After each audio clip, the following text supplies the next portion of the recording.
আমরা এই কমিশনই মানি না। কিসের ওদের আবার রিপোর্ট? কমিশন থাকলে রিপোর্ট হবে। এই সরকারের তো এটা এজেন্ডা হওয়ার কথা না। আরো বহু গুরুত্বপূর্ণ বিষয় রয়ে গেছে, ওগুলা বাদ দিয়ে ওগুলা নিয়ে কোনো কুল কিনারা নাই। হঠাৎ করে এটা সামনে নিয়ে আসা কেন?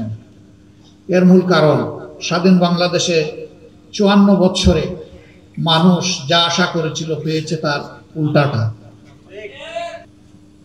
অতীতের সকল চক্রান্ত এই দেশের মুসলমানরা ঐক্যবদ্ধভাবে প্রতিহত করেছেন। ইনশাআল্লাহ এই চক্রান্ত টিকবে না, এটাও ভেসে যাবে ইনশাআল্লাহ। এরা শুধু আল্লাহ তাআলার কোরআন বিরোধী প্রস্তাবনা নিয়ে আসে নাই, এরা নিজেরা স্ববিরোধীও বটে। একদিকে তাদের ভাষায় তারা নারী পুরুষের সমান অধিকার চায়। নারীরা এই দেশে পিছিয়ে পড়ে নাই। নারীরা আমাদের মা, আমাদের বোন, আমাদের কন্যা, আমাদের ইজ্জত এবং সম্মানের প্রতীক।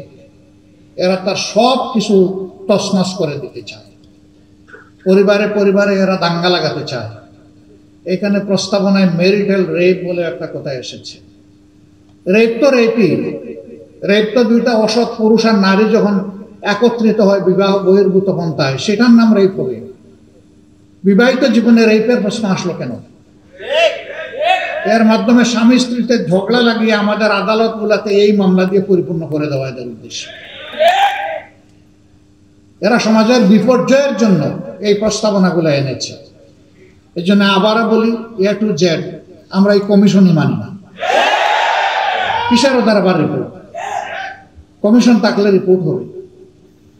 যদি এই সংক্রান্ত নারীদের অধিকারের কোনো জায়গা যদি ক্ষুণ্ণ হয়ে থাকে, সেইটাকে যদি আবার সামনে আনতে হয়, তাহলে অবশ্যই এ দেশের বেশিরভাগ মানুষের ঈমান, আকীদা, তাহজিব, তামাদ্দুনের উপরে যারা বিশ্বাস রাখেন তাদেরকে বাদ দিয়ে নয়, তাদেরকে প্রাধান্য দিয়েই কমিশন গঠন করতে হবে।